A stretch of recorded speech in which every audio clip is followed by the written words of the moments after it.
8번째 시간인데요. 오늘은 이제 해석에 대해서 좀 더 다뤄보려고 해요. 실제로 우리가 관찰하는 거는 그렇게 막 어려운 부분은 없어요. 왜 그러냐면 관찰은 그냥 정해진 거 그동안 이제 우리가 나눴던 대로 정해진 방법대로 하면 돼요. 그런데 이제 해석은 이제 본인의 우리 이제 자신의 좀 얼마나 능숙한지 이런 게 좀 들어가는 거죠. 자기의 능력이 좀 들어가는 거죠. 특별히 이제 우리가 이제 실습을 해보시면 알겠지만 강화체도 그렇고 이 설화체는 해석할 때 굉장히 많이 주의가 필요해요. 왜 그러냐면 설화체는 우리가 쉬운 성경 연구 방법론대로 정리를 하게 되면은 의미가 나오는 게 아니라 뭐가 나오는 거예요? 줄거리가 나온다고 했어요. 그리고 설화체는 정리만 해버리면 그냥 이제 어떤 이야기인지에 대한 줄거리가 나오는 거죠. 근데 우리가 성경 연구를 하는 목적이 뭐라고 했어요? 그 줄거리나 그 내용을 통해서 메시지를 파악하는 거라고 했죠. 의미를 파악하는 거라고 했어요. 그러니까 의미, 메시지는 뭐예요? 이 성경 본문에서 그 성경이 그 이야기나 그 본문의 말씀들을 통해서 우리에게 전달하고자 하는 메시지라는 거예요. 그래서 우리는 이제 중심사상을 파악할 때도 어떤 줄거리를 정리하는 것이 아니라 어떤 핵심 내용을 찾아내려는 것이 아니라 이 메시지를 찾아내려고 하는 거예요. 성경이 지금 이 내용, 이 편지, 이 줄거리를 통해서 우리에게 하려는 메시지가 무엇인가, 우리에게 말하려고 하는 의미가 무엇인지를 찾아내려고 하는 거죠. 그래서 이제 의미가 뭔지를 파악하려고 하는 게 해석 작업인 거예요. 그래서 우리가 이제 해석에 익숙해져야 되는데 오늘은 좀 이제 해석의 방법에 대해서 좀 같이 나누려고 해요. 우리가 이제 이 해석에 지금까지 이제 이 강의를 보시면은 3대 원리라고 되어 있어요. 지금까지 계속해서 나눴던 어떤 원리들이에요. 그래서 우리가 해석할 때 본문을 관찰하고 관찰 결과를 통해서 의미를 찾아낼 때, 다시 바꿔서 말하면은 중심사상을 찾아낼 때 다른 어떤 원칙보다 다른 어떤 이제 기술보다 이 세 가지 원칙에 따라서 우리가 본문을 관찰할수록 우리는 쉽게 의미를 발견할 수 있어요. 그럼 세 가지 원리가 뭐예요? 첫 번째는 문맥에 적합한 해석을 하는 거예요. 문맥 중심의 해석이라고 하죠. 두 번째는 뭐예요? 하나님 중심적 해석을 하는 거죠. 하나님 중심의 해석.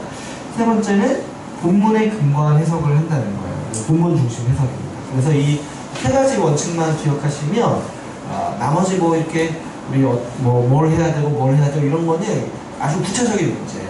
우리가 본문을 그냥 읽거나 그리고 또 본격적으로 연구할 때 우리가 항상 염두에 둬야 되는 원칙이 바로 이 세 가지라는 거죠. 문맥 중심, 하나님 중심, 그리고 본문 중심. 이 세 가지 원칙만 잘 기억해도 우리가 이 성경을 공부하고 연구할 때 실수를 줄일 수가 있어요. 제가 이제 지난번에 이 문맥을 무시할 때 우리가 오해하는 지점들을 많이 또 말씀을 드렸어요. 그러니까 우리가 성경을 오해하고 성경을 어렵게 받아들이는 대부분의 이제 원인이 이 문맥을 무시할 때 일어난다고 했어요. 그래서 또 이제 성경을 볼 때 우리가 자주 좀 이제 오해하는 지점이 뭐냐면 하나님 중심으로 보지 않는 거예요. 뭐냐면은 좀 성경에 나오는 인물을 중심으로 보는 거죠.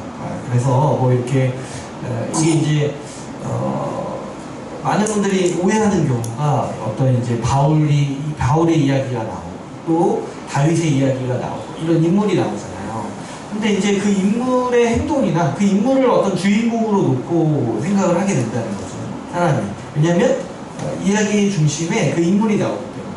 근데 이제 성경에서는 그 어떤 인물을 우리에게 보여주려고 그 사람을 보고 그 사람을 본받으라고 얘기하는 경우는 거의 없어요. 성경에서 말하고자 하는 바는 뭐냐면 그 인물을 통해서 그 인물에게 일하시는 그 사람을 통해서 일하시는 하나님이 어떤지를 보라고 얘기하는 게 이 성경의 메시지라는 거예요. 그래서 우리가 성경의 어떤 본문을 보든지 간에 하나님 중심으로 봐야 된다는 거는 바꿔 말하면 뭐냐면 어떤 본문이든지 하나님이 주인공이에요. 하나님이 주인공이에요. 그래서 우리가 이제 이 하나님 중심적 원리를 잘 기억해야 돼요. 이거를 이제 우리가 이 원칙을 익숙해져야 돼요. 이 원칙이 굉장히 중요합니다. 우리가 이제 어렸을 때부터 좀 성경을 배울 때 자꾸 인간 중심적으로 좀 많이 배운 습관들이 있어요. 그래서 어떤 본문을 봐도 자꾸 거기서 사람이 뭘 했나, 어떤 사람인가, 이런 거에 이제 굉장히 초점을 맞춰서 보는 경우가 있죠. 우리가 이제 실습한 본문 중에 그 중풍병자 본문이 있었잖아요. 이 4명의 친구인지 아닌지도 안 나와요. 4명의 사람이 이제 그 중풍병자를 예수님께 달아서 지붕에서 이제 내린 장면을 우리가 실습한 적이 있어요. 근데 많은 분들이 그 본문을 볼 때 예수님에 대해서 알려고 하는 게 아니라 자꾸 그 4사람의 믿음에 대해서 4사람의 행위가 정말 대단하다. 그래서 그 4사람을 본받아야 된다. 이런 식으로 이제 많이 보게 된다는 거죠. 근데 그 본문에서 명확히 강조하는 바가 뭐였어요? 예수님이 어떤 분이신지 우리에게 알리고자 하는 게 그 본문의 목적이었다는 거죠. 그래서 우리가 성경을 볼 때 어느 본문이라도 거기서 말하는 주님이 어떤 분이신지를 파악하기 위해서 보는 거예요. 세 번째 원리를 보시면 이 본문에 근거한 해석을 한다고 되어 있어요. 우리 이제 2번을 한번 먼저 보면서 얘기할까요?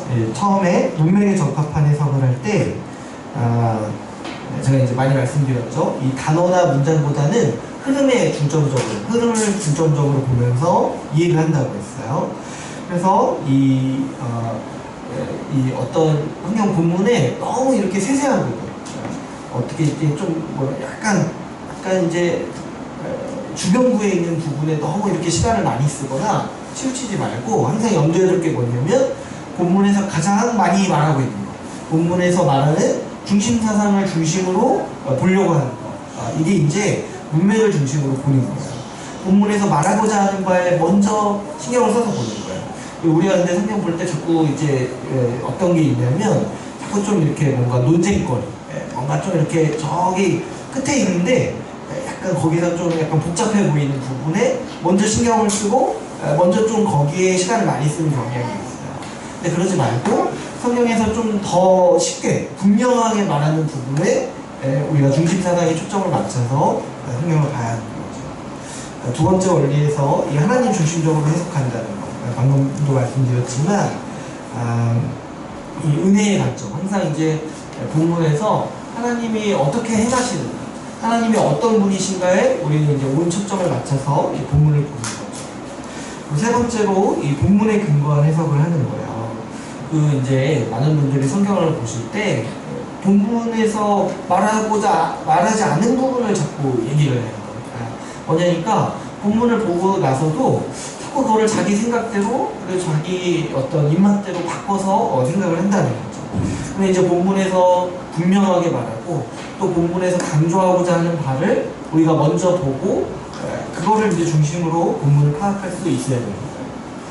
그래서 이제 이 본문에서 성경 본문에서 어떤 성경 본문은 그 당시 문화와 그 당시 어떤 사회 상황의 배경으로 말을 하기 때문에 우리에게 익숙하지 않은 부분이 있을 수 있어요.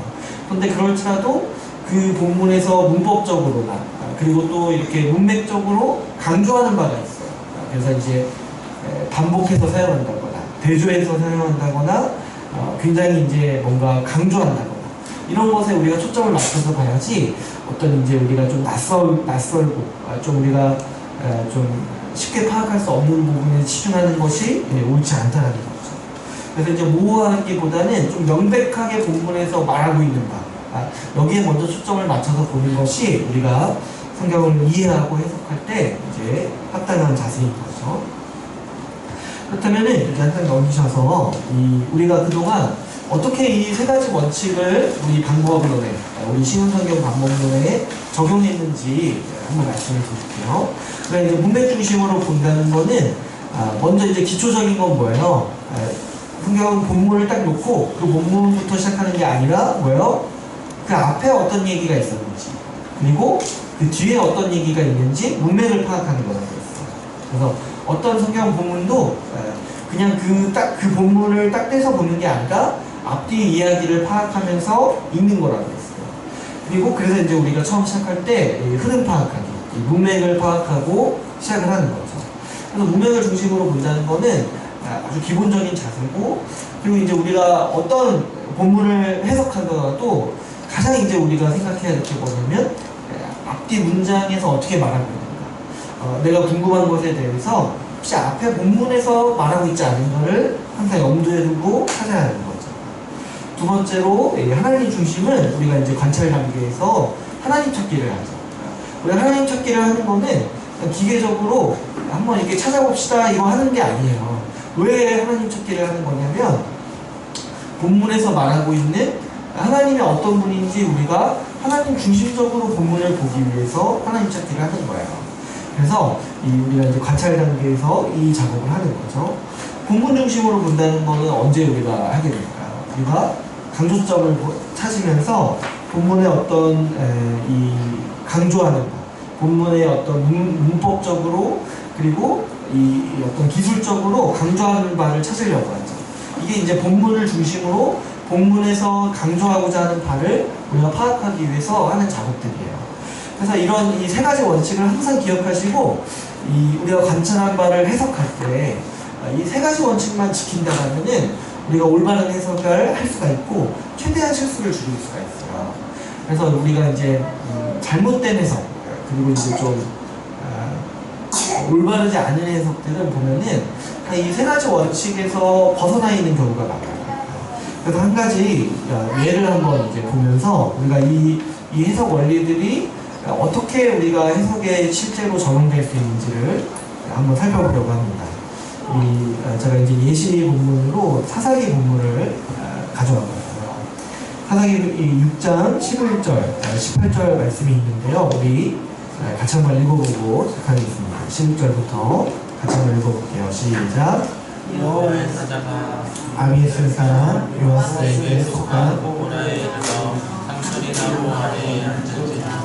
마침내 요아스의 아들 도론이 미디안 사람에게 알리지 아니하려 하여 이를 포도주 틀에서 타작하더니 여호와의 사자가 기드온에게 나타나 이르되 큰 용사여 여호와께서 너와 함께 계시도다 하매 기드온이 그에게 대답하되 오 나의 주여 여호와께서 우리와 함께 계시면 어찌하여 이 모든 일이 우리에게 일어났나이까. 또 우리 조상들이 일찍이 우리에게 이르기를 여호와께서 우리를 애굽에서 올라오게 하신 것이 아니냐 한 그 모든 이적이 어디 있나이까. 이제 여호와께서 우리를 버리사 미디안의 손에 우리를 넘겨주셨나이다 하니 여호와께서 그를 향하여 이르시되 너는 가서 이 너의 힘으로 이스라엘을 미디안의 손에서 구원하라. 내가 너를 보낸 것이 아니냐 하시니라. 그러나 기드온이 그에게 대답하되 오 주여 내가 무엇으로 이스라엘을 구원하리이까. 보소서 나의 집은 므낫세 중에 극히 약하고 나는 내 아버지 집에서 가장 작은 자니이다 하니 여호와께서 그에게 이르시되 내가 반드시 너와 함께하리니 내가 미디안 사람 치기를 한 사람을 치겠다니라 하시니라. 기드온이 그에게 대답하되 만일 내가 주께 은혜를 얻었사오면 너와 말씀하신 이가 주 되시는 표징을 내게 보이소서. 내가 예물을 가지고 다시 주께로 와서 그것을 주 앞에 드리기까지 이곳을 떠나지 마시기를 원하나이다 하니 그가 이르되 내가 너 돌아올 때까지 머무르리라 하니라. 우리가 이제 기드온 이야기를 한번 살펴보려고 하는데요. 우리가 이제 기드온이라는 사람에 대해서는 이제 많이 아시죠. 근데 이제 막상 본문을 보면은 이제 어려운 얘기들, 그러니까 이제 익숙하지 않은 얘기들이 많이 나와요. 배경들이 많이 있죠. 그래서 뭐 요아스에게 속한 오브라에 이르러 뭐 상습이나 뭐 이런 거 우리한테 좀 낯설어요. 그리고 이제 뭐 미디안 사람들 이런 것도 약간 이제 배경을 잘 모르면은 좀 낯설게 다가오죠. 그래서 이 본문에서 좀 문맥에 적합한 해석을 한다는 게 어떤 건지 좀 먼저 한번 살펴볼게요. 본문의 23절을 보면은 이 기드온이 꼭 이렇게 주를 부를 때 오 나의 주여 이렇게 하죠. 오 나의 주여, 오 나의 주여. 여호와께서 우리와 함께 계시면 어찌하여 이 모든 일이 우리에게 일어났나이까. 여호와께서 우리를 버리사 미디안의 손에 우리를 넘겨주셨나이다 이렇게 말을 하죠. 이 기도원이 이렇게 보면은 하나님께서 이렇게 말씀하실 때 하나님이 우리를 버리셨다라고 이렇게 표현해요. 그래서 이제 기도원이 반복적으로 좀 표현하는 불만이 어떤 거예요. 아니 그 애굽에서 우리를 건지실 때는 수많은 이적을 베푸셨는데 왜 지금은 안 하시냐는 거예요. 왜 지금은 안 하고 왜 우리를 버리셨냐 이런 거죠. 그래서 이 본문을 좀 이렇게 보시면 이것만 딱 떼어서 보면 어때요? 실제로 진짜 주님은 약간 버리신 것 같죠. 약간 이제 이스라엘 백성들을 돌보지 않는다고 이제 여기는 거예요. 기드온은 지금 그렇게 생각을 하고 있죠.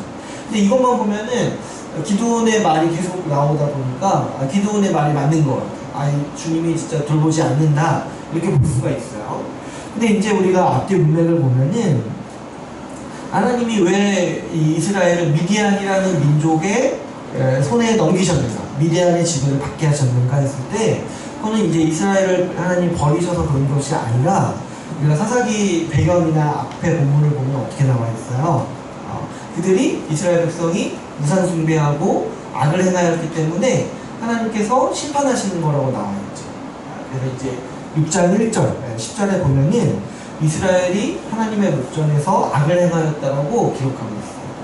그래서 우리가 이제 이 본문만 보지 않고 문맥을 봤을 때 우리가 확실히 알 수 있는 건 뭐예요? 지금 기드온은 지금 뭔가 상황 파악을 못하고 있는 거야. 마치 뭐예요? 하나님이 나를 버리셨다. 우리가 이제 힘들 때 주님이 나를 버리셨다 이렇게 자주 생각하는 것처럼 하나님이 지금 버리신 게 아니라 이스라엘이 먼저 악을 행하여서 우상 숭배를 하고 하나님을 먼저 떠나서 하나님의 심판 가운데 있는 건데 지금 기드온의 이 얘기는 뭐예요? 하나님이 능력이 없지 않냐? 이스라엘 그 애굽에서 우리를 구해주실 때 했던 능력이 다 거짓이지 않냐? 이런 불만이랑 또 우리를 버리시지 않았냐? 이런 이제 얼토당토 않는 얘기를 하고 있는 거죠. 그래서 이제 이런 기드온의 말이 지금 뭐예요? 기드온이 굉장히 역사를 잘 모르고 하나님에 대해서 모르고 있다는 거를 이제 보여주고 있는, 상황 파악이 안 되고 있다는 거를 보여주고 있는 하나의 이제 모습인 거죠. 그래서 이제 우리가 본문을 좀 잘 이해하기 위해서는 우리가 앞에 본문을 많이 읽어봐요. 우리가 가끔 이제 본문을 읽으면서 이제 질문이 떠오를 때가 있잖아요. 궁금한 게 있잖아요. 근데 어떤 경우는 앞에 본문을 보면 많이 해결되는 경우가 있어요. 앞이나 뒤에 본문을 보면은 우리가 가지고 있었던 의문과 질문들이 많이 해결되는 경우가 있어요. 그래서 우리는 항상 뭔가 질문이 들고 좀 의문점이 들 때 가장 먼저 해야 되는 게 뭐냐면 목사님한테 가서 물어보는 게 아니라 뭐예요? 앞에 본문이랑 뒤에 본문을 읽어보는 거예요. 그래서 우리가 이제 문맥을 파악해야 되는 거죠. 그리고 이제 재밌는 게 하나가 있어요. 이 11절을 보시면은 이 기드온에 대해서 이렇게 비춰주는 거잖아요. 11절이. 근데 지금 기드온이 뭐 하고 있어요? 네, 우리 저기 보시면 포도주 틀에서 밀을 타작하고 있어요. 그래서 이게 어떤 의미인지를 우리가 이제 파악할 수가 있는데요. 이 성경 저자가 이 기드온의 모습을 이렇게 딱 비춰줄 때 일부러 이 표현을 쓰는 거죠. 지금 이제 기드온이 언제 하나님의 말씀을 들은 거예요, 지금? 포도주 틀에서 밀을 타작하고 있을 때 하나님의 음성을 들은 거예요. 근데 우리한테는 포도주 틀, 이런 게 잘 뭔지 몰라요, 그죠? 그리고 밀을 타작하는 게 무슨 일인지 잘 몰라요, 그죠? 밀을 한번 타작해 보신 적 있으세요? 잘 모르잖아요. 익숙하지가 않죠. 타작이 뭐예요, 타작이? 그렇죠. 뭔가 잘은 몰라도 뭔가 때리는 것 같아요. 밀을 때리고 있는 것 같은데 이게 이제 어떤 건지 우리한테는 잘 익숙하게 다가오질 않아요. 그럼 이게 무슨 일인가 한번 이제 본문을 자세히 보면은 기드온이 왜 이렇게 했는지에 대해서 본문이 이제 뭐라고 얘기를 하고 있습니까? 알리지 않아요. 미디안 사람에게 알리지 아니하려고 포도주 틀에서 밀을 타작하고 있다는 거예요. 그럼 우리가 여기서 이제 좀 유추해 볼 수 있는 게 뭐예요? 네? 그렇죠. 미디안이 지금 이스라엘을 지배하고 있다는 것을 유추해 볼 수 있죠. 근데 이제 또 한 가지, 기드온이 포도주 틀에서 밀을 타작하는 게 어떤 행위라는 걸 알 수 있어요. 굉장히 뭐 알리지 않으려고 하는 것이기 때문에 포도주 틀을 우리가 어떻게 생겼는지는 몰라도 지금 어떻게 하고 있는 거야. 어디 이렇게 숨어서 하고 있는 거죠. 지금 밀을 타작하는 거를 숨어서 하고 있는 거죠. 왜냐면 지금 미디안 사람들에게 알리지 않으려고 포도주 틀에 들어가서 밀을 타작하고 있다는 거예요. 그러니까 이제 우리가 구체적인 배경을 잘 몰라도 앞뒤 문맥을 좀 보면은 우리가 왜 이 모습을 우리에게 보여주고 있는지를 알 수가 있어요. 그래서 문맥을 좀 한번 보시면은 기드온이라는 사람에 대해서 사실 성경 저자가 굉장히 어떤 영화적인 기법으로 우리에게 가르쳐 보여주고 있다는 걸 우리가 볼 수가 있어요. 15절에도 보시면은 기드온이 어떻게 얘기를 해요. 이렇게 하나님께서 내가 너를 보내겠다, 너를 큰 용사로 세웠다 했을 때 15절에서 이제 기드온은 자기에 대해서 어떻게 얘기해요. 나는 지극히 작은 자라고 얘기를 하죠. 그러니까 기드온이 굉장히 이제 소심한 사람이었다는 거를 우리가 이제 유추해 볼 수 있죠. 17절에도 어떻게 얘기해요. 기드온이 이제 한 번에 안 가요. 하나님이 설득했는데 기드온이 이제 한 번에 안 가죠. 어떻게 얘기를 해요? 증거를 보여달라는 거예요. 표징이 이제 좋게 말하면, 쉽게 말하면 뭐예요? 증거를 나한테 보여달라는 거죠. 어떤 증거를 보여달라는 거예요? 그쵸. 내가, 하나님이 나와 함께 계시고, 내가 이길 거라는 거. 미디안 사람들에게 가서 이길 거라는 거에 대해서 증거를 보여달라고 기드온이 얘기를 하죠. 그러니까 이제 우리가 이렇게 보면 이 본문에서 계속 말하고 비춰주고 있는 기드온의 모습을 보면 어때요? 기드온은 굉장히 뭔가 소심하고 용기가 없는 사람이에요. 한 번에 안 가죠. 한 번에 안 가고 굉장히 이제 주저하는 모습을 우리가 볼 수가 있어요. 그래서 이제 이제 전문맥을 보시면 또 어떤 얘기가 있냐면 이제 이스라엘이 미디안이 이스라엘에 쳐들어오는 때가 언제냐면은 특별히 이스라엘이 파종할 때 이스라엘에 쳐들어와서 식량을 다 가져간다고 되어 있어요. 이 앞에 이제 나오는 이야기를 보면. 그래서 이제 이런 배경에서 기드온이 한 행위를 보면은 포도주 틀에서 이제 이 밀을 타작하는 건 어떤 행위인 거예요. 숨어서 지금 이 미디안 사람들 몰래 양식을 어떻게든 가지려고 숨어서 이 포도주 틀에 들어가서 밀을 타작하고 있는 거죠. 그래서 이제 지금 이 본문에서는 기드온이 어떤 사람인 거를 자꾸 보여주고 있어요. 소심하고 좀 어때요? 용기가 없고 이 사람은 뭔가 전쟁에 나가서 싸우는 것과 거리가 먼 사람이에요. 지금 미디안 사람들이 무서워서 포도주 틀에 들어가서 밀을 타작하고 있어요. 이제 포도주 틀이 어떻게 생겼는지는 이제 저도 자세히는 몰라도 포도주를 어떻게 만들어요? 이 포도를 짜서 만들잖아요. 그래서 이제 옛날에 그림 같은 거 보면은 포도주 틀이 어떤 곳이에요? 이렇게 포도를 다 넣고 발로 밟아서 즙을 짜내는 곳이 포도주 틀이잖아요. 그러니까 지금 기드온은 거기 들어가서 밀을 타작하고 있는 거예요. 근데 이제 타작하려면 사실 넓은 공간이 필요해요. 우리가 뭐 이렇게 때리고 이렇게 하면은 이렇게 튀잖아요.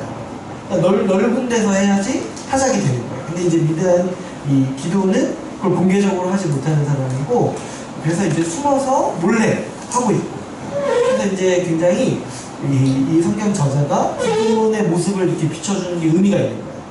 이 포도주 틀에 들어가서 밀을 타작하고 있는 모습을 일부러 비춰주는 거예요. 뭐예요? 이 사람이 지금 뭔가 이렇게 숨어서 소심한 사람이고 어떤 전쟁에 나가는 사람과는 거리가 먼 사람이라는 거를 이런 이제 장치들을 통해서 보여주고 있는 거죠. 그래서 이제 우리가 기드온이라는 사람이 굉장히 이제 좀 영혼과는 거리가 멀다라는 걸 알 수 있어요. 근데 이제 이 기드온을 이렇게 보여주는 성경의 방식을 보면요, 성경에서요 어떤 한 인물을 이렇게 보여줄 때 이렇게 굉장히 영웅적으로 묘사하는 경우가 거의 없어요. 여러분 이 기도원의 지금 이야기, 이 이야기를 보면은 몇 사람이 좀 생각날 수가 있어요. 기도원의 이 지금 행동들, 지금 이제 포도주 틀에 들어가서 밀을 타작하고 하나님이 너와 함께하게 하고 있고 가라고 하니까 안 믿고 하나님 한 번 다시 한번 얘기하니까 증거를 보여달라고 얘기하는 이 모습을 보면은 몇 사람이 떠올라요. 또 어떤 사람이 떠오릅니까? 아브라함, 또 다윗, 또 다 맞아요, 다 맞아요. 예수님? 엄마. 그 모세가 떠오르지 않나요? 모세? 네, 제가 떠올리게 할 수가 있지만 모세도 보면 어때요? 모세도 굉장히 성경에서 보면은 어떻게 보면은 영웅적인 사람이라고 볼 수가 있지만 실제 성경의 묘사를 보게 되면은 이런 똑같은 사람이었어요. 하나님이 가라고 했는데 가지 않고 또 뭐예요? 증거를 보여달라고 모세도 얘기했죠. 그래서 이제 이렇게 하나님이 지팡이를 뱀으로 바꿔주시고 또 이제 나병 들게 하신 다음에 회복해 주시고 이런 이제 증거를 보여주시죠. 그러니까 이제 성경에서 하나님이 쓰시는 사람들을 보면은 굉장히 좀 이런 사람들 겁이 많고 소심하고 정말 볼품없는 사람들을 주로 쓰십니다. 제가 이제 예전에 고등학교 때 많이 들었던 메시지가 뭐냐면 그런 거였어요. 하나님은 어떤 사람을 쓰시는가? 하나님이 쓰시는 사람이 되기 위해서 우리는 어떻게 해야 되는가? 그래서 이제 뭐 예로 가장 많이 듣는 사람이 누구예요? 요셉 같은 사람을 이제 예로 듭니다. 근데 이제 사실 요셉 그 본문도 보면은 요셉이 굉장히 재수없는 사람으로 보여요. 요셉의 이야기를 하면 얼마나 재수가 없어요. 자기 막내인데 형들한테 가가지고 좀 너희들 나한테 나중에 전할 거다 이런 얘기를 하잖아요. 그래서 결과적으로 어떻게 됐어요? 형들한테 버림받잖아요. 그러니까 좀 이렇게 굉장히 교만하고 약간 좀 이렇게 좀 뭔가 좀 문맥 파악을 못하는 사람, 좀 이렇게 상황 파악을 못하는 사람으로 많이 그런 요셉의 흠에 대해서 많이 얘기해요. 그러니까 성경에서는 항상 어떤 사람을 이렇게 제시할 때 이 사람이 하나님께서 쓰실 만한 사람이라는 걸 보여주는 게 아니라 하나님이 이런 사람도 쓰신다라는 거예요. 이런 사람도. 기도원도 보면은 이제 어때요? 사사기에 대해서 굉장히 유명한 사람이죠. 그래서 이제 하나님께서 우리가 이제 기도원 본문도 많이 사용해요. 많이 사용하고 이렇게 다윗 본문, 다윗에 대해서도 하나님이 쓰시는 사람 이렇게 많이 얘기를 했죠. 근데 이제 성경에서 하나님이 쓰시는 사람을 보면은 사실 하나님은 진짜 아무나 쓰세요. 아무나. 특히 더 어떻게 쓰세요? 기도원 같은 사람을 보면은 오히려 더 엉망인 사람을 쓰시는 거야. 오히려 정말 이런 사람 이름을 쓰시는 거예요. 우리 하나님 중심적 해석을 한다는 거는 왜 하나님께서 이런 사람을 쓰시고 이런 사람을 통해서 하나님이 어떠하시는지 하나님이 어떤 분인지를 나타낸다는 것을 우리가 파악하는 거죠. 우리가 이제 12절을 보시면 2번을 한번 볼게요. 12절을 보시면 하나님은 기도원을 부를 때 어떻게 부르세요? 큰 용사라고 부르세요. 이게 이제 본문에 나오는 아주 뭐라고 할까요? 유머예요, 유머. 이 성경에서 나오는 유머예요. 지금 기도원은 어때요? 기도원은 절대로 용사가 아니에요. 그것도 더군다나 큰 용사는 더더구나 아닌 거예요. 용사도 아닐 뿐더러 큰 용사도 아니에요. 좀 하나님은 큰 용사라고 기도원을 언제 부르시는 거예요? 기도원이 뭐 하고 있을 때? 그렇죠. 네. 미디안 사람들이 무서워서 포도주 틀에 들어가가지고 밀 타작 이렇게 쭈그려 앉아가지고 밀 타작하고 있을 때 하나님이 뭐라고 얘기하시는 거예요? 큰 용사야 이렇게 얘기하시는 거예요. 굉장히 아이러니한 상황인 거죠. 용사가 아니에요. 오히려 반대되는 사람이에요. 오히려 이제 정말 평범한 사람보다 더 겁 많고 의심 많은 사람인 거예요. 더 소심하고. 근데 하나님은 어떻게 부르시는 거야? 큰 용사라고 부르신 다음에 너는 가서 너의 힘으로 이스라엘을 미디안의 손에서 구원하라. 그러니까 너의 힘이라는 게 사실 없어요. 이 기드온에게는. 그러니까 근데 하나님께서 이렇게 말씀하시는 이유가 뭘까요? 했을 때 우리가 이제 잘못 이해하게 되는 어떤 윤리적 도덕적 해석으로 하나님의 은혜를 배제하고 이 부분을 보게 되면은 자꾸 이제 하나님이 우리를 뭐 큰 용사로 부르셨습니다. 이렇게 이제 바로 나가기가 쉬운 거예요. 그래서 이제 내지는 아까 제가 말씀드린 것처럼 이렇게 기드온처럼 큰 용사로 부름받기 위한 자질들, 기드온의 어떤 자질들 이런 거를 찾아서 해석하기가 쉬운 거죠. 그래서 뭐 기드온을 본받아야 됩니다. 이렇게 이제 해석하는 것이 어떻게 보면 우리의 잘못된 해석 방법인 거죠. 우리가 본문을 좀 하나님 중심적으로 보기 위해서는 여기서 이렇게 하나님께서 기드온을 부르시는 이 하나님의 은혜를 한번 봐요. 자세히 우리가 보게 되면은 본문은 뭐에 대해서 강조하고 있냐면 기드온 자신이 약하고 작은 자라는 것을 본문에서 굉장히 강조하고 있죠. 근데 이제 하나님께서는 계속해서 약속하시는 게 뭐예요? 12절, 16절에서 내가 너와 함께 하겠다는 거를 반복적으로 말씀하시는 거죠. 그래서 기드온에게 주어진 사명도 큰 용사로 부르시는 거잖아요. 큰 용사로 부르셔서 근데 왜 기드온 같은 사람이 큰 용사가 된다는 거예요? 내가 너와 함께 하기 때문에. 내가 너와 함께하고 너에게 힘을 주기 때문에 어떤 기드온의 자질이 아니라 하나님의 능력과 하나님의 임재로 기드온이 큰 용사가 될 수 있다는 거죠. 그래서 이제 사실 기드온 이야기의 중심 사상은 뭐예요? 하나님이 구원자라는 거예요. 그래서 이제 기드온이 우리 많이 아닌 유명한 얘기 중에 이제 300용사인가요? 기드온이 이제 몇 명을 사람을 많이 모았는데 하나님이 너무 많다고 다 데려가지 말라고 하시죠. 그래서 오히려 소수의 숫자로 데려가게 하세요. 왜 그러냐면 하나님은 그분의 능력으로 구원하셨다는 것을 보여주기를 원하시는 거예요. 그래서 하나님께서는 때로 사람을 쓰실 때 그냥 아무나 쓰신다는 거예요. 그 원래 능력이 출중하고 원래 잘난 사람을 쓰시면은 사람들이 뭐로 오해하는 거예요? 아, 저 사람이 원래 잘나서 저 사람의 능력이 정말 크구나 이렇게 보기가 쉽다는 거예요. 근데 하나님은 어떻게 하시냐면 정말 형편없고 정말 부족한 자를 쓰셔서 하나님이 위대하시다는 걸 보여주기를 원하시는 거예요. 우리 이제 이 본문을 통해서도 우리가 이제 복음의 한 가지 원리를 알 수가 있어요. 여러분 복음도 어떤 거예요? 복음도 하나님께서 우리를 부르셨다는 소식이죠.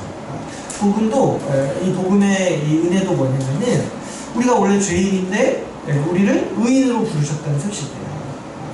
이 기드온이 정말 겁쟁이고 약한 사람인데 하나님께서 큰 용사로 부르신 것처럼 복음의 소식도 어떤 거야? 우리가 죄인이고 우리가 약한 자인데 하나님께서 우리를 의인으로 부르시고 의인으로 빚어가신다. 그분이 우리와 함께 하시고 그분이 우리에게 은혜를 베푸시기 때문에 우리 그분의 은혜를 통해서 우리의 정체성이 결정된다는 거죠. 또 우리가 이 세 번째로 본문에 근거한 해석을 어떻게 하는지 또 한번 보겠습니다.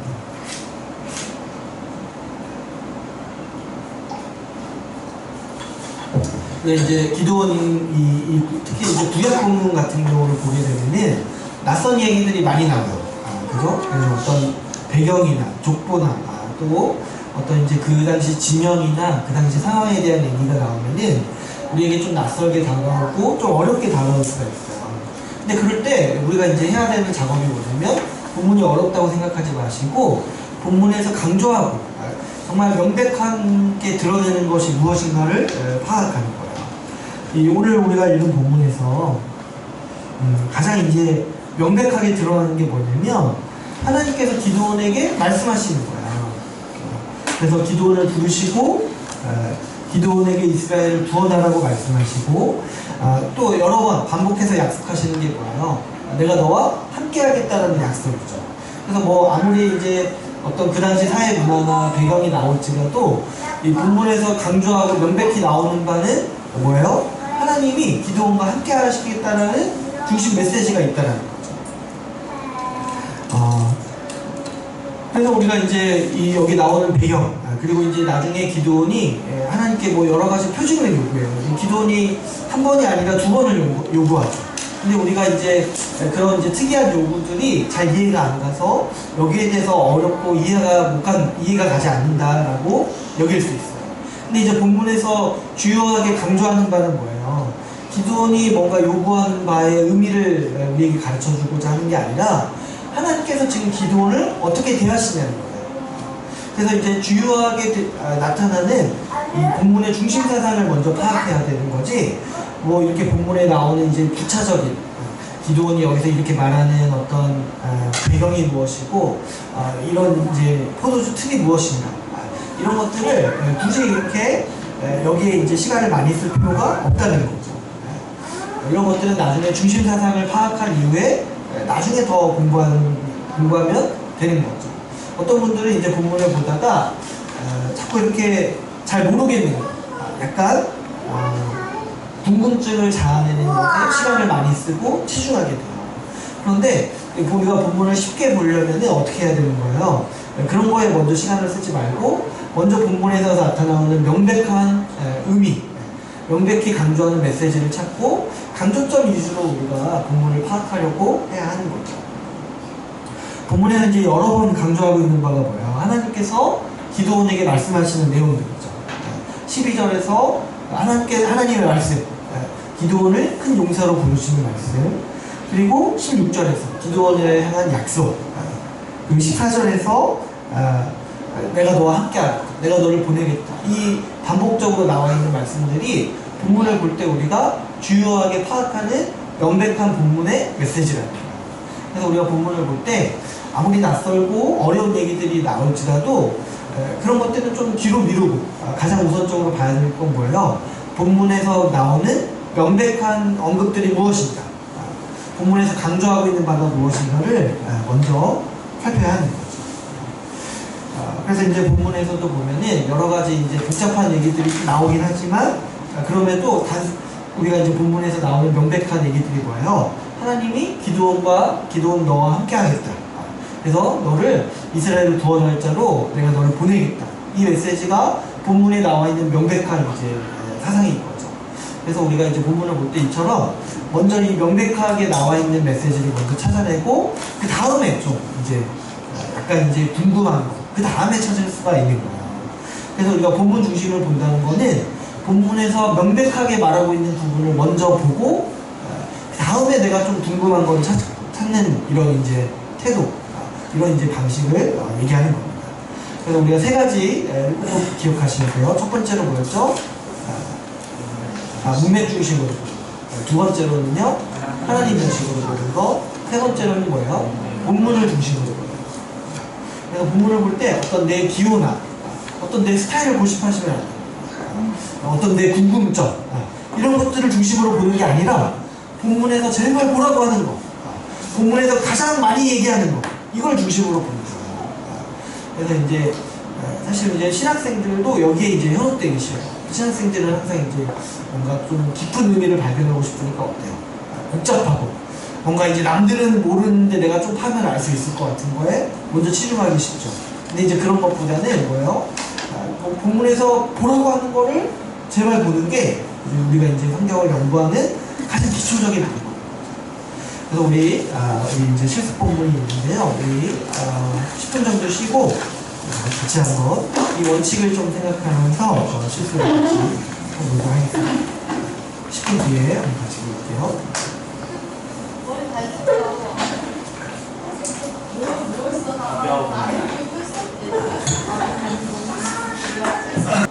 우리 오늘 실습할 본문 창세기 12장 10절에서 20절 말씀이에요. 이 본문 우리 이제 그동안 이제 배운 방법대로 이 중심 사상과 하위 사상으로 이제 정리를 이제 해보는데요. 특별히 오늘은 이 세 가지 원칙을 좀 생각하시면서 이렇게 한번 정리를 해보면 좋을 것 같아요. 제가 이제 정리를 하라고 할 때는 어떤 이제 줄거리를 정리하는 게 아니라 뭐예요? 이 본문에서 우리에게 전달하고자 하는 메시지가 뭔지를 찾아야 되는 거예요. 그래서 본문 볼 때 이 창세기 12장 10절에서 20절은 앞에 정문맥이 있겠죠. 앞에서 어떤 일이 있었는지를 한번 보셔야겠죠. 그랬을 때 이 본문에서 말하는 메시지가 뭔지를 우리가 파악할 수 있어요. 그래서 이제 문맥 중심으로 봐야 되고, 본문에는 사실 이제 하나님이 많이 등장하지 않아요. 그런데 그럼에도 불구하고 본문에서 하나님이 어떤 분이신지를 성경에서 가르쳐주고 있는가를 좀 파악하려고 노력하셔야 돼요. 의식적으로. 그래서 그렇게 보시고, 또 본문에서 주요하게 말하고자 하는 바가 뭔지 본문에서 강조하고 있는 바가 있어요. 이야기이긴 하지만 성경은 이야기 중에서도 반복하는 바가 있어요. 그래서 이 본문 중심적으로 보면서 이 본문이 우리에게 주려는 어떤 줄거리, 어떤 내용이 아니라 메시지가 뭔지, 우리에게 어떤 교훈을 주고 어떤 좀 무엇에 대해서 이 의미를 전달하려고 하는지를 먼저 파악해 보도록 하겠습니다. 그래서 중심 사상과 하위 사상으로 이렇게 정리를 해보고 저는 같이 한번 얘기를 해볼게요. 지금부터 시간이 많이 있네요. 30분 정도 제가 드릴 테니까 같이 한번 해보겠습니다.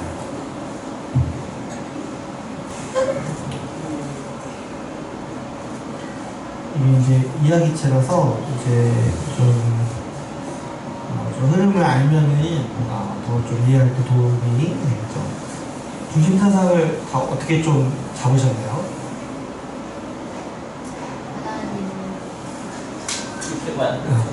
하나님 뭐. 네.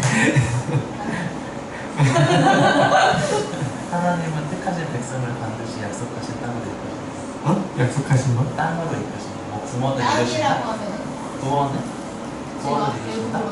하나님 나라로 맨 마지막에 다시 보겠죠. 하나님은 택하신 보호하신다? 백성을 반드시 구원까지 이끄신다? 돌이키시고 지키신다. 그래도 이렇게 좀 중심 사상은 하나님 중심적으로 하시려고 한 것 같아요. 그게 왜 중요하냐면, 우리가 이제 이야기체 같은 경우는 보통 인물이 많이 등장해요. 그래서 좀 인물의 행동에 집중하기가 좀 쉽죠. 그런데 성경에서 말하려고 하는 거는 이 인물을 보라고 지금 얘기하려는 게 아니라 하나님께서 이 인물을 통해서 무엇을 하시고 또 이 사람을 다뤄가시는 하나님은 어떠하신가, 이 얘기를 좀 하려고 하는 거예요. 그래서 오늘 본문에는 이제 아브라함 이야기가 나오죠. 저 이번 주에 이렇게 여기 속초 가서 생선구이를 먹었는데 그 식당에 가니까 이렇게 성경 말씀을 되게 많이 걸어놨더라고요. 근데 이제 그 중에 하나가 너는 복이 될지 복의 근원이 된다. 이렇게 해서 아브라함이 구절을 이렇게 걸어놨는데 좋잖아요. 이렇게 복이 되고 복의 근원이 된다고 하니까.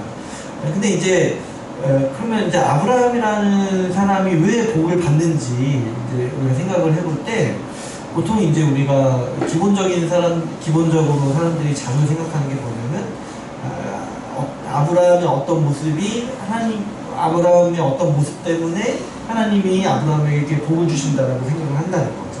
그래서 우리도 이제 아브라함처럼 복을 얻으려면 어떻게 해야 되는가 했을 때, 좀 아브라함의 어떤 모습을 좀 본받아야 되지 않나, 이런 생각을 우리가 쉽게 하게 돼요.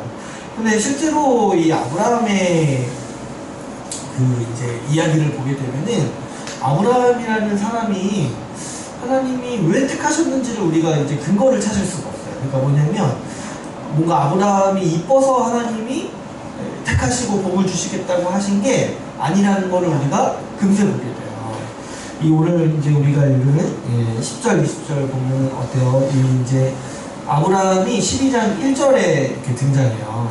사실 이 10절에서 20절 본문을 이해하려면 1절에서 9절 말씀을 잘 이해하는 게 10절에서 20절에서 일어나는 일이 어떤 일인지를 파악할 때 이제 중요합니다. 이 1절에서 9절 말씀을 한번 볼까요? 그래서 이 본문에 있어서는 이제 전문맥이 굉장히 중요하죠. 12장 1절에서 9절 말씀을 보시면, 다 읽지는 않을게요. 근데 이제 우리가 많이 아는 유명한 본문인데, 12장 1절에서 하나님은 아브라함에게 이 말씀을 하시죠. 고향과 친척과 아비의 집을 떠나서 내가 내게 보여줄 땅으로 가라. 그래서 내가 너로 큰 민족을 이루고 내게 복을 주어서 내 이름을 창대하게 하고 너는 복이 된다라고 말씀하시죠. 그래서 이제 4절에 보시면은 아브라함이 하나님의 말씀을 따라갔다고 했어요. 그래서 이제 자기 지금 모든 이제 환경을 다 떠나서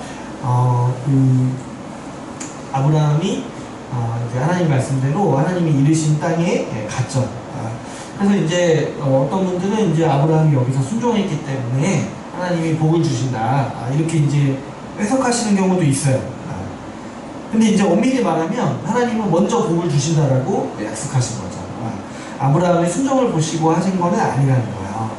그리고 이제 이어서 이제 하나님은 하나님이 말씀하신 땅에 도착했을 때 다시 한번 말씀하세요. 7절에서 보시면 여호와께서 아브라함에게 나타나 이르시되 내가 이 땅을 내 자손에게 주리라 이렇게 얘기하세요.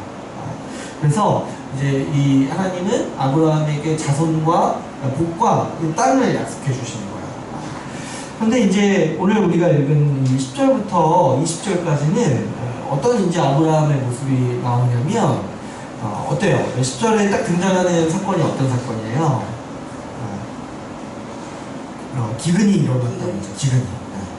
그러니까 이게 굉장히 뭐라고 해야 될까요? 아이러니한 상황이에요. 하나님은 너가 내 말을 내가 너에게 복을 주겠다고 약속하고 아브라함은 그 말을 믿고 이제 떠났어요. 근데 그 땅에 이르니까 결국 맞이한 건 뭐예요? 기근이라는 거예요. 근데 이제 아브라함이 이때 어떻게 행동했냐면 애굽에 간다는 거예요. 애굽에. 이랬을 때 아브라함은 지금 뭐 하나님 말씀에 순종한 건 아니죠. 왜 그래요? 그 하나님이 약속하신 땅에서 벗어나서 다른 곳에 가는 거죠. 그러니까 처음에 이 1절에서 9절까지 이 말씀을 통해서 하나님이 약속하신 그 약속을 신뢰한 거는 아니라는 거죠. 근데 오늘 이 10절에서 20절 본문에서 결정적으로 아브라함이 하나님 말씀을 불신했다라고 우리가 여길 수 있는 아브라함의 행동이 있어요. 그게 뭘까요? 네, 그렇죠. 그 아내를 뭐라고 속였어요? 누이라고 속였죠. 근데 이제 왜 그랬냐고 했을 때 이제 무서웠나 봐요. 그죠? 이제 고대 사회에서는 이제 뭐 이런 일이 있었나 봐요. 이 아내가 뭐 이렇게 아내가 예쁘니까 이렇게 뺏어가는 경우가 있었나 봐요. 그래서 이제 이렇게 누이라고 속이고 이 애굽의 왕이 그 누이를 데려가는 거를 이제 허용했죠. 근데 이제 이게 왜 심각한 문제가 될까요? 그렇죠. 하나님은 아브라함의 자손을 약속하셨어요. 근데 아내가 지금 어떤 위기에 처해 있는 거예요? 다른 사람의 자손을 잉태할 수 있는 위기에 처해진 거예요. 그러니까 이제 아브라함은 하나님의 약속을 지금 하나도 안 믿고 있는 거예요. 그 땅에 대한 약속도 안 믿고 있고 자손에 대한 약속도 안 믿고 있는 거예요.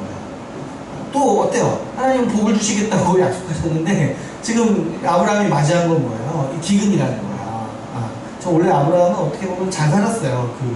이 부유한 곳에서 잘 살았는데 지금 이제 하나님의 약속을 이제 불신하는 상황에 이제 이르는 거죠. 그래서 이제 아브라함을 보게 되면은 사실 그렇게 막 대단한 사람이 사실은 처음부터 대단한 사람이 아니었다라는 걸 우리가 볼 수가 있죠. 이 본문에서 또 그래서 이제 이 전문맥을 보면은 지금 이 본문에서 강조하고 있는 거는 어떤 거겠습니까? 아브라함이 하나님의 말씀을 불신하고 있다라는 것에 대해서 반복해서 이제 보여주고 있는 거죠. 그 중에 이제 아주 이제 그 아브라함 이야기에서 이제 아주 중요한 중심 주제가 뭐냐면 자손에 대한 문제고요. 자손에 대한 문제. 그래서 처음에 어떤 위기에 처해 있는 거예요. 아브라함이 자손은커녕 지금 남의 자식 기르게 생긴 거예요. 남의 자식을 자기 이제 아내를 이제 다른 사람에게 내어주면서 이제 아예 하나님의 약속이 취소될 위험에 이제 처해 있는 거죠. 그래서 이제 우리가 이 문맥을 중심으로 보게 되면은 10절에서 20절이 얼마나 위기이고 그리고 이제 아브라함이 얼마나 굉장히 하나님을 향해서 불신하고 있는지 우리가 이제 엿볼 수가 있죠. 근데 이제 우리가 또 하나님 중심적으로 이 본문을 볼 때 본문에서 이 하나님은 어떤 분으로 이제 등장합니까? 이 바로죠, 바로. 이 바로가 이제 파라오죠, 파라오. 애굽의 왕에게 재앙을 내리시면서 어떻게 하세요? 아내 사라를 이제 지켜내시고 다시 이제 이집트 왕이 아브라함에게 아내를 돌려줄 수 있도록 하나님께서 일하시죠. 그러니까 지금 아브라함은 사실 하나님을 불신해서 하나님의 약속을 파기할 위험에 처해 있어요. 근데 이제 하나님은 어떻게 하시냐니까 그 사람이 아브라함이 이제 불순종하고 또 신실하지 못하게 행했음에도 불구하고 하나님께서 약속하신 바를 지키기 위해서 이제 직접 개입하시죠. 또 본문에서 이제 강조하고 있는 바가 있어요. 여기 이제 18절, 19절을 보시면 어찌하여 이게 많이 나오죠. 어찌하여 네가 이렇게 어찌하여. 그러니까 지금 사실 하나님은 말씀을 여기서 하지 않으시지만, 근데 이제 이 바로의 말을 들어보면은 거의 하나님께서 아브라함에게 하시고 싶은 말을 바로가 대신해줘요. 어찌하여 네가 이렇게 했냐? 어찌하여 이렇게 정직하지 못하고 어찌하여 누이라고 하여서 내가 그를 데려다가 아내를 삼게 하였느냐? 그러니까 이제 이 파라오의 이 애굽 왕의 말을 통해서 이제 본문이 강조하고 있는 바는 거예요. 아브라함 너가 신실하지 못하다. 어찌하여 믿지 못하냐? 어찌하여 하나님을 신뢰하지 못하고 이렇게까지 행동하느냐? 지금 이제 이 땅을 버리고 애굽으로 도망친 것만 해도 약간 이제 우태한 모습인데 거기다 더 나아가서 아내까지 이렇게 넘겨줌으로써 어찌하여 이렇게 하나님의 약속을 신뢰하지 못하느냐 이렇게 이제 책망하는 모습을 보여주죠. 그래서 이제 이 본문은 이제 아브라함이 얼마나 불순종하고 있는지, 얼마나 또 신실하지 못한지, 믿음이 없는지에 대해서 이렇게 아주 여실히 보여주고 있는 본문이죠. 근데 그럼에도 불구하고 본문에서 이제 강조하려는 바는 뭐예요? 하나님께서 이 인간의 불순종과 인간의 믿음 없음에도 이 사람의 믿음 없음에도 불구하고 그분이 약속하신 바를 이루어 가시기 위해서 보호하시고 또 지키시고 개입하신다는 것을 우리가 볼 수가 있는 거죠. 그래서 이제 아브라함이 복이 될지라 했을 때 이 복 자체는 아브라함의 어떠한 거 상관이 없는 거예요.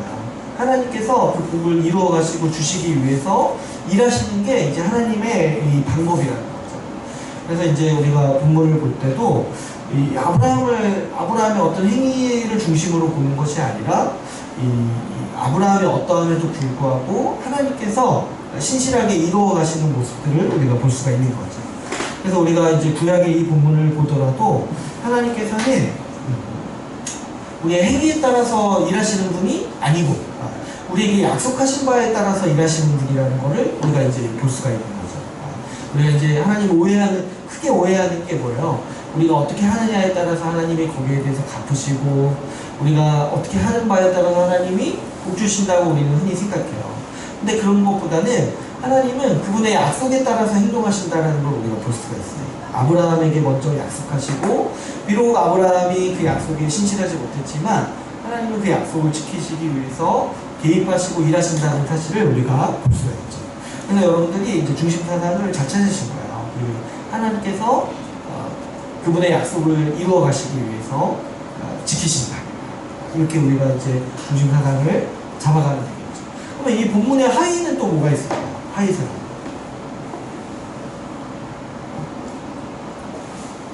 이 아브라함의 어떤 행동에 대한 얘기들이 좀 들어가면 좋겠죠. 우리가 이제 사실 본문을 보게 되면은 우리 자신의 모습에 대해서도 우리가 볼 수가 있어요. 하나님께서 우리에게 복 주신다고 했을 때 우리가 그 말씀을 신뢰하여도 우리가 정작 우리 상황과 우리의 어떤 환경이 열악해질 때 우리가 이제 흔히 생각하는 게 뭐냐면 어떻게든 좀 외국으로 가봐야겠다. 어떻게든 좀 피해봐야겠다. 어떻게든 좀 이렇게 어떻게든 내 어떤 힘껏 내가 어떻게 좀 타게 해가야겠다. 이런 이제 우리 생각들을 많이 하게 되죠. 어떻게 내 꼼수, 어떻게든 좀 내 지혜를 통해서 내가 국면에 있는 상황과 위기를 모면해보려고 하는 게 아브라함과 같은 우리의 모습이기 쉽죠. 그러나 그럼에도 불구하고 하나님을 끝까지 신뢰해야 된다는 것을 이 본문을 통해서 이 본문이 우리에게 교훈으로 줄 수가 있죠. 그래서 이제 이런 메시지들을 우리가 좀 하이로 잡을 수가 있어요. 이 하나님을 또 신뢰하지 못하는 아브라함을 책망하는 이 말씀들을 통해서도 좀 이 하나님께서 원하시는 게 뭐냐면 우리가 끝까지 하나님의 약속과 말씀을 신뢰하길 원하신다는 거, 이런 메시지들을 이제 하이 사상으로 잡을 수가 있는 거죠. 그래서 우리가 오늘 이렇게 세 가지 해석 원칙에 따라서 본문을 해석하는 방법에 대해서 같이 이제 나눴습니다. 그래서 이제 항상 어떤 본문을 보더라도 문맥에 따라서 이제 보는 게 중요하고 하나님 중심적으로 본문의 메시지들을 파악하는 게 중요하고 그리고 이제 본문에서 강조하고자 하는 바, 본문에서 강조하고 본문의 가장 중심적인 내용들을 중심으로 중심 사상을 발견하는 것이 우리 이제 쉬운 성경 연구 방법의 해석 원리인 것을 우리가 오늘 같이 나눴습니다. 그래서 우리 이제 다음 주에는 좀 이 마지막으로 적용하는 방법에 대해서 좀 같이 나누려고요. 다음 주가 마지막인데 그래서 다음 주에 또 뵙도록 하겠습니다. 오늘 제가 기도하고